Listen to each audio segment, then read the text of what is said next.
Hello, today's topic is Gandhi ji का शिक्षा दर्शन। Last time हमने अध्ययन किया था गांधी जी के जीवन दर्शन का।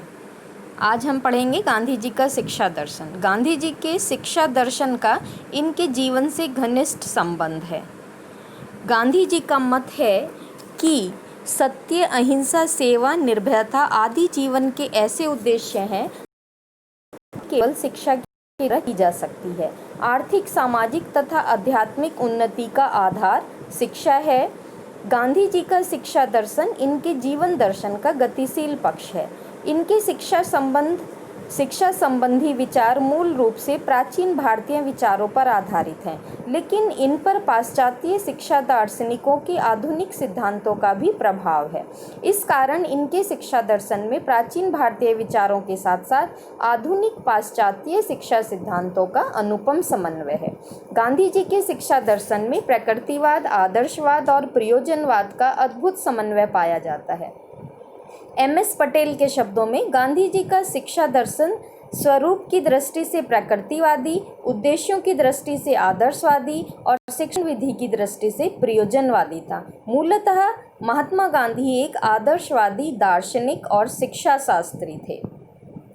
गांधी जी ने पेस्टोलॉजी की तरह शिक्षा का केंद्र बिंदु बालक को माना है और उसके व्यक्तित्व के सर्वांगीण विकास पर बल दिया है। एम.एस. पटेल ने इस संदर्भ में लिखा था कि गांधी जी का अध्ययन करके प्रत्येक व्यक्ति इस निष्कर्ष पर पहुंचेगा कि वह हृदय से आदर्शवादी थे। प्रकृतिवादियों की तरह गांधी जी यह मानते थे कि शिक्षण में स्वतंत्रता आवश्यक है, इससे बालक का स्वाभाविक विकास होगा, और उन्होंने प्रकृतिवादियों की तरह अत्यधिक पाठ्य पुस्तकों का विरोध किया। प्रयोजनवादी शिक्षण शास्त्रियों की तरह गांधी जी ने कहा है कि शिक्षा जीवन से संबंधित होनी चाहिए तथा उसे बालकों में सामाजिक उत्तरदायित्व की भावना का विकास करना चाहिए। गांधी जी प्रयोजनवादियों की तरह वैज्ञानिक ज्ञान को कौशल के साथ प्रदान करना चाहते थे और यह ज्ञान एक प्रकार से प्रयोगों के आधार पर ही दिया जाना चाहिए। इस प्रकार स्पष्ट है कि गांधी जी के शिक्षा दर्शन में आदर्शवाद, प्रकृतिवाद और प्रयोजनवाद तीनों शैक्षणिक विचारधाराओं का समन्वय पाया जाता है। गांधी जी के शिक्षा दर्शन के आधारभूत सिद्धांत: साक्षरता शिक्षा नहीं। गांधी जी कहते थे कि साक्षरता स्वयं शिक्षा नहीं है, शिक्षा तो बालक का सर्वांगीण विकास करती है। सेकंड पॉइंट, मानवीय गुणों का विकास। शिक्षा को बालक में निहित समस्त मानवीय गुणों का विकास करना चाहिए। सामंजस्यपूर्ण विकास। शिक्षा को बालक के व्यक्तित्व के सभी पक्षों, शरीर, हृदय, मस्तिष्क और आत्मा का सामंजस्यपूर्ण विकास करना चाहिए। शिक्षा को बालक की समस्त शक्तियों का उस समुदाय का जिसका वह सदस्य है सामान्य हित के अनुसार विकास करना चाहिए। शिक्षा का प्रारंभ लाभप्रद हस्तकला होना चाहिए, जिससे बालक किसी कार्य को सीखकर अपना विकास कर सके। शिक्षा का समन्वय वास्तविक जीवन से होना चाहिए। शिक्षा बेरोजगारी से सुरक्षा प्रदान करे। शिक्षा निःशुल्क हो। 7 से 14 वर्ष तक के बालक बालिकाओं को निःशुल्क और अनिवार्य शिक्षा दी जानी चाहिए।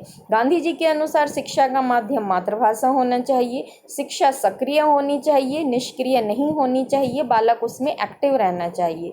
उद्योग शिक्षा का केंद्र होना चाहिए, जिससे बालक उत्पादक कार्य कर सकें। शिक्षा बालक को स्वावलंबी बनाए, आत्मनिर्भर बनाए। शिक्षा में प्रयोग, कार्य एवं खोज पर अत्यधिक बल दिया जाए और शिक्षा उपयोगी नागरिकों का निर्माण करे, जिससे देश और राष्ट्र के विकास के साथ साथ बालक का भी विकास हो। गांधी जी के अनुसार शिक्षा का अर्थ: गांधी जी ने कहा था कि मेरा शिक्षा से मेरा अभिप्राय है बालक के शरीर, मस्तिष्क व आत्मा में पाए जाने वाले सर्वोत्तम गुणों का चतुर्मुखी विकास।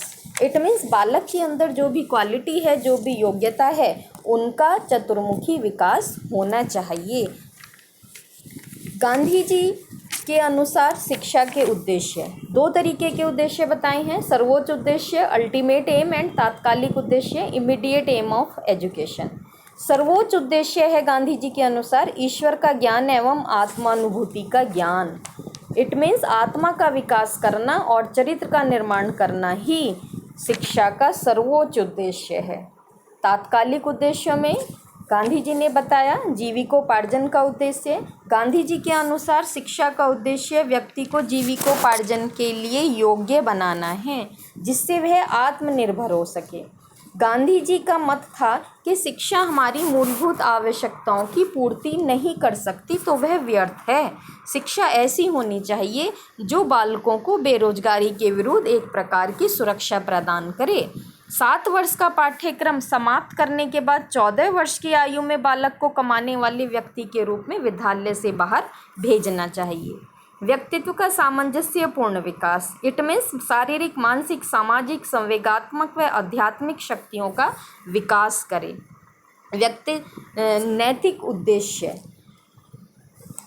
सांस्कृतिक उद्देश्य। गांधी जी के अनुसार शिक्षा के द्वारा बालक को अपने व्यवहार में अपनी संस्कृति को व्यक्त करने का प्रशिक्षण दिया जाना चाहिए। संस्कृति नींव है, प्रारंभिक वस्तु है। तुम्हारे सूक्ष्म व्यवहार में इट मीन्स बालक के सूक्ष्म व्यवहार में इसको प्रकट होना चाहिए। शिक्षा का नैतिक उद्देश्य। गांधी जी ने शिक्षा में नैतिकता व चरित्र निर्माण पर अत्यधिक बल दिया है। इन्होंने अपनी आत्मकथा में लिखा है, मैंने हृदय की संस्कृति अथवा चरित्र निर्माण को सदैव सर्वोच्च स्थान दिया है। मुक्ति का उद्देश्य। गांधी जी के अनुसार शिक्षा का उद्देश्य है व्यक्ति को मुक्ति प्रदान करना। इन्होंने मुक्ति को 2 अर्थों में प्रयोग किया है। मुक्ति का अर्थ है वर्तमान जीवन में किसी भी प्रकार की दासता से मुक्ति, और दूसरा है व्यक्ति को सांसारिक बंधनों से मुक्त करना। शिक्षा के वैयक्तिक और सामाजिक उद्देश्यों में समन्वय होना चाहिए। व्यक्ति व समाज दोनों एक दूसरे पर आधारित हैं। व्यक्ति की वैयक्तिकता का विकास समाज से ही संभव है।